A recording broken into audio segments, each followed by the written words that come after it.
Elimination Chamber, Elimination Chamber, Elimination Chamber. You know, I've watched a lot of wrestling this weekend, and I get to this pay-per-view, and there's a lot to say about Elimination Chamber. I've sat through 2 nights of New Japan Pro Wrestling this weekend of the Honor Rising show. Please check that out. It's really worth it to watch. And I get to the Elimination Chamber tonight. There was some ups. There was some downs. There was some crap at a lot of points in time. And so what I hear, this place did not sell out tonight. I've been hearing a lot of reports on Twitter say it wasn't a a sold out show, and at the hard cam side was very empty. But I didn't see the pre-show match. I heard the club beat Dallas and Axel, so I don't really care. They won. But as we get into Elimination Chamber, we start off with Alexa Bliss. Well, pretty much the women's Elimination Chamber. Bliss, Rose, Bayley, Mickie James, Sonya Deville, and Sasha Banks. Pretty much as everyone came out, the first 2 that were going to start off in the Elimination Chamber was going to be Bayley and Sonya Deville. They pretty much started out in the match. Was going out good. Next, Rose was number 3. Listen, I've said about Absolution before. I know they botch a lot. Mandy Rose is just very botchy a lot of times. They weren't really that bad in the ring, but I sit there about Absolution, and I get Paige is hurt and she can't really do anything tomorrow. But even I sat there and wondered, like, what is her purpose? What is Paige's purpose right now? Because I just feel like she has nothing anymore at this point in time. Because we know she just can't really do anything. She's just in manager mode right now, I guess some would say. Next, coming in the 4th was Sasha coming to help Bayley as they were going against Absolution. Mandy Rose pretty much was taken out by Sasha with a bank statement. Then after that, Mickie James was number 5, and Mickie did a Luther's press from the top of the chamber, which eliminated Sonya Deville. And then right after that, Bayley hit a Bayley to belly on Mickie James, so it was rapid fire elimination. And as we got into the final 3, Bliss was out last as they waited for her, and pretty much Bliss had to go against both Sasha and Bayley as they teamed up to take her out. And this is where the match actually got really good. When it got to the final 3, that's where it was really cool. I like the twisted Bliss into the bank statement on the outside of the chamber. I thought that was really good. And then when it kind of got to Sasha turning on Bayley, and when they were on the top of the chamber, and Sasha just kicked her off the chamber on some Lion King type of stuff, like how Scar said to Mufasa.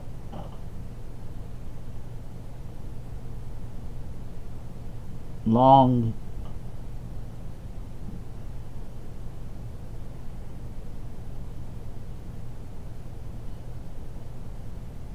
live.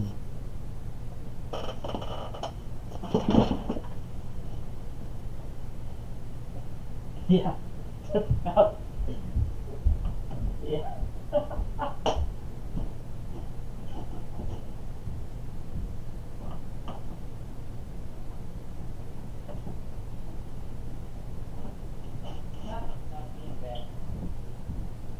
It's good. I don't want nothing.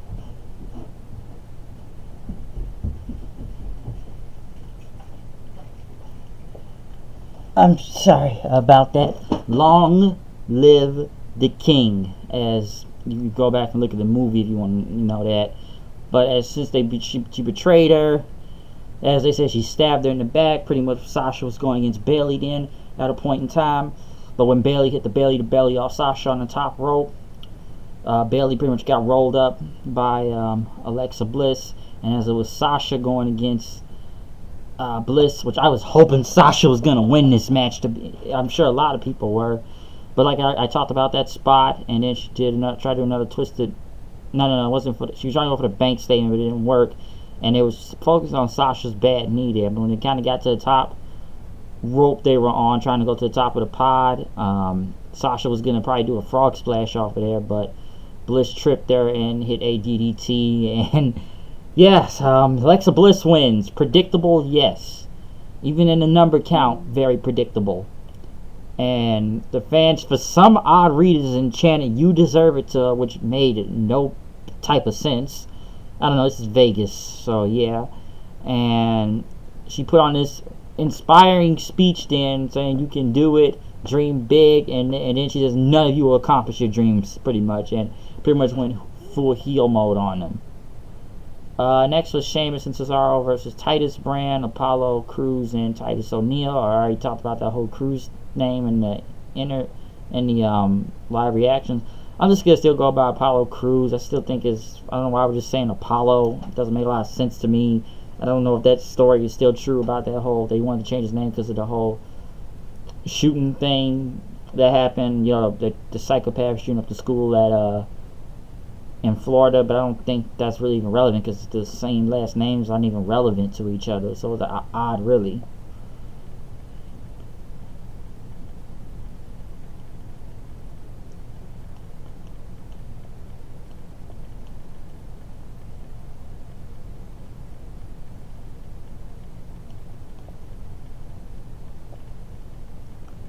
Yes, but as I was saying, the tag match itself, it's not much to say from here.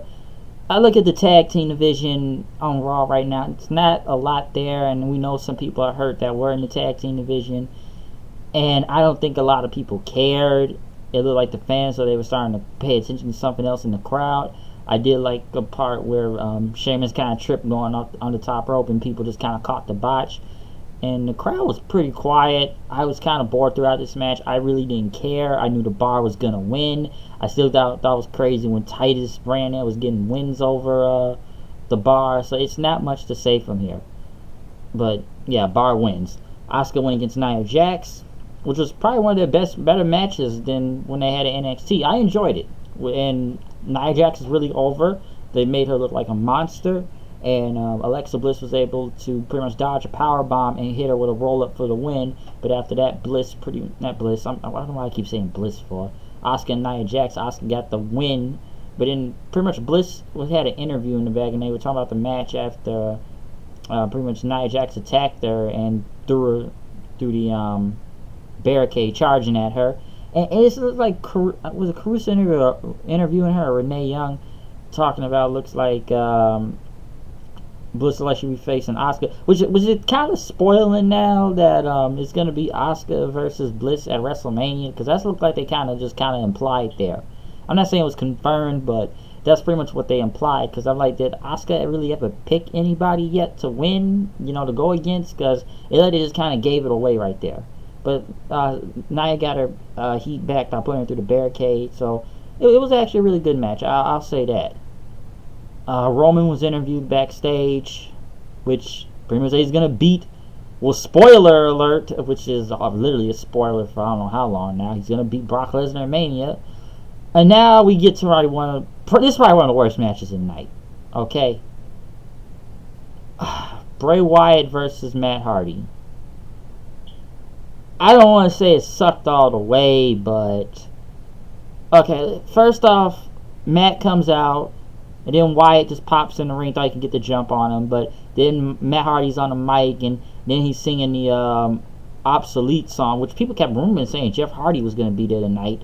And then, I'll fade away and classify myself as obsolete, which some of the fans did chant obsolete. But after that, this match turned for the worse, and a lot of people thought it was going to be some pre-recorded stuff in the back. I think we get some final deletion like type of stuff going on, or a total non-stop deletion, but that wasn't the case. Pretty much this match turned for the worst. Number one, the beach ball was more over than this match, and the fans chanted we want beach ball, and then the Mexican wave happened, and the crowd didn't pay attention, and then a Rusev Day chant broke out. So pretty much Rusev Day and the beach ball were more over than this match. Okay, it was. And the Mexican way. Listen, this feud needs to stop.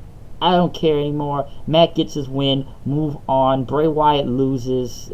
Predictable. Okay, this whole thing was predictable. Who really cared? I didn't even care about this match when it was announced at the last minute, because I knew it wasn't going to be no type of whatever broken universe, woken universe, and it's not like they don't have it. They got it. It's just they don't really know what to do with it.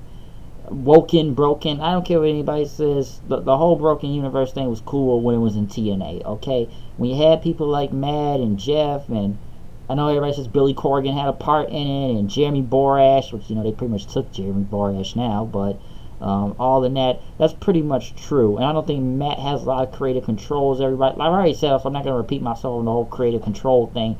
But this feud was bad. Nobody cared for this match. It was Hijack. The match was Hijack. Did some people do some delete chants near the end? Yeah, they did. But who really? We knew Matt was gonna win. Move on from this feud. Bray Wyatt, I just don't know what to say about this point. This guy's just been so misused so many times and creative. I just don't know.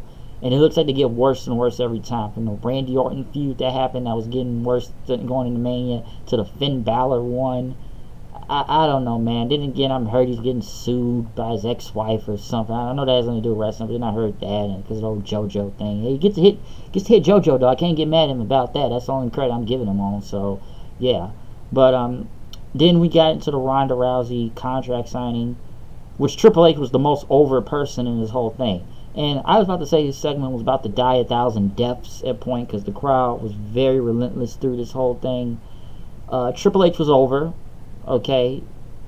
And Triple H talked about in his promo, talking about we bring in top stars, and he got what chances. He talked about Ronda Rousey's credentials and stuff, and as he brought Rousey out, at least he didn't have, I don't know if this was Roddy Piper's jacket again, another one, but it wasn't the giant jacket, and at least Rousey did not point at the WrestleMania sign 45 times, so we didn't see any of that. Thank God, because I don't need to go after the pointing thing again. Triple H talked about bringing people to the next level, and Stephanie brought him out. They welcomed her to WWE, which nobody didn't want to hear her. And he says, "Oh, it looks like you guys don't want to hear me. You want to hear Rousey," which the people look like they did not care about Rousey. A little like they just was mostly booing, as some people were trying to chant. And it's like Rousey, her promo, I know she talked about Piper and everything, but she couldn't get a lot of words out there. Like, this is really just kind of looking horrible on the microphone. And Triple H talked about, says, you don't want the special perks or anything. You want to do everything else, but you do get a match at WrestleMania, though. Not a championship match, but you get a match, even though Rousey says, I don't want any special favors or a title shot, which Triple H just said he didn't get a title shot to begin with. And, as they were about to sign it, Kurt Angle, Triple H trying to tell Kurt Angle something, and then she asked if Kurt wanted to say anything, and that Kurt saying that you guys are trying to manipulate Rousey, which Kurt Angle now finally saying something, and talked about the whole thing happening in WrestleMania 31 really. I don't know why he said 21. He botched that. Kurt Angle was botching on the mic, and he says, "Don't you say earlier in 3 years we're gonna own that bitch?" And Triple H told him to shut up, and previously said, Angle was just out with the flu and he's back, so he's just got that relapse thing going on right now. And Stephanie talked about, we were embarrassed at WrestleMania 31, but you impressed us also. And then Kurt Angle talked about Triple H and Stephanie again, and talked about how Stephanie could take her, and then Rousey just put her into a corner, and then Triple H had to back her off, and then they get a stare down in. And then next thing you know, she slams Triple H on the table, which we know this whole tag team match is now coming. Triple H and Stephanie versus Ronda Rousey, which is now rumored to be Kurt Angle, or some say Seth Rollins or The Rock. I highly doubt The Rock with his movie schedule. That dude's in so many movies, I can't tell which one he's coming out, which one next. But after that, Stephanie slapped Ronda Rousey, and then she rolled out of the ring, and she signed the contract. And listen, I thought the segment was about to be a die about 1,000 deaths, but the table spot looked cool and everything. But this is all going to this whole mixed tag match, which, like I said, it's either going to be Kurt or Rock, or someone says Seth. So that's what it's going to. But the way how Kurt Angle is doing it, may be him going into this match. But the crowd was really brutal over this whole segment, and it's kind of funny. You look in the background, people are actually getting arrested in the back for some reason. I don't know if that had to do with the beach ball incident, but Triple H was probably the most over person in that segment since he got the biggest pop. But as we got into the main event, Elias started out with a song, which he was over as ever, drawing so much heat until Strowman came out. But the Elimination Chamber happened. Miz, Balor, Rollins started off the match. And the other Cena, Strowman, Elias, and Roman. As we start off with the first three, we already know that. Next thing you know, John Cena comes in and has a stare down with Seth. They go at it. Roman was number 5. Strowman was going to be 6th in as everybody was down. And listen, the crowd was very dead throughout this whole chamber match. I think they were just dead throughout the rest of this whole match. There were some spots they kind of popped out for, but they were dead. Strowman comes in and just starts killing everybody, and even goes after the Miz, throwing off the top of the Elimination Chamber pod onto everybody.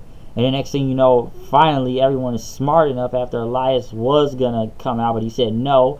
Everybody jumps Braun Strowman. They all hit him with their own shield-like power bomb, and then everybody just hits their finisher. Cena with the FU, Roman with the spear, Seth with the curb stomp, and Finn with the coup de grace.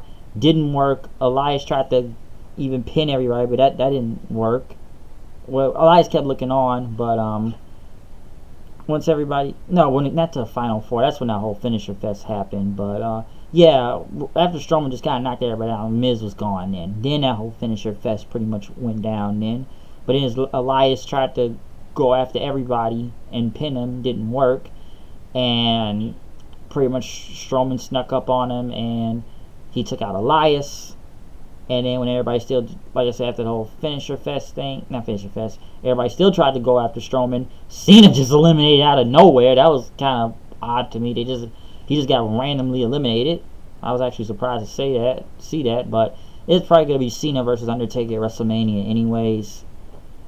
Or his road to redemption story or something. And as we kind of got into the Final Four, Finn Balor was going at everybody. He hit pretty much literally 2 shotgun drop kicks on Strowman and a coup de grace to the back of the neck. But as everybody once again was going after Strowman, Balor got eliminated by Strowman then. So Strowman was on a clean sweep.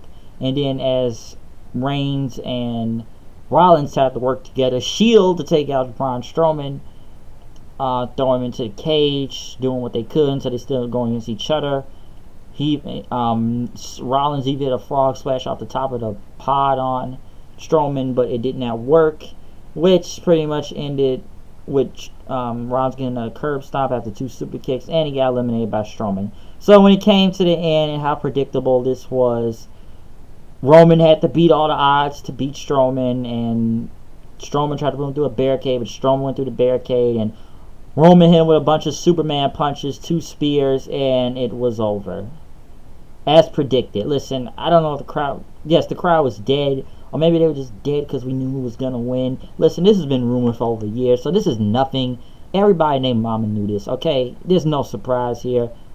Brock Lesnar versus Roman Reigns. Reigns wins the chamber. Reigns goes to WrestleMania. 10 out of 10 will beat Braun Strowman. Why I keep saying Braun Strowman? Will beat Brock Lesnar at WrestleMania, okay? This main event, there you go, Universal title, the rematch.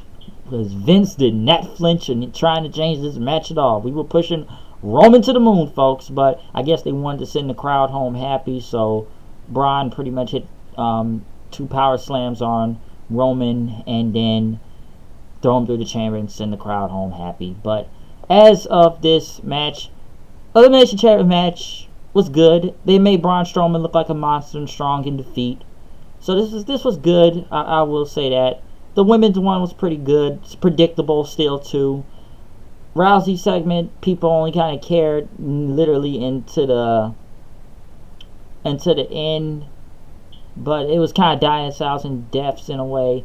Tag team match was really boring. Matt versus Wyatt just was really bad. And Nia Jax and Asuka was pretty good. I will say that.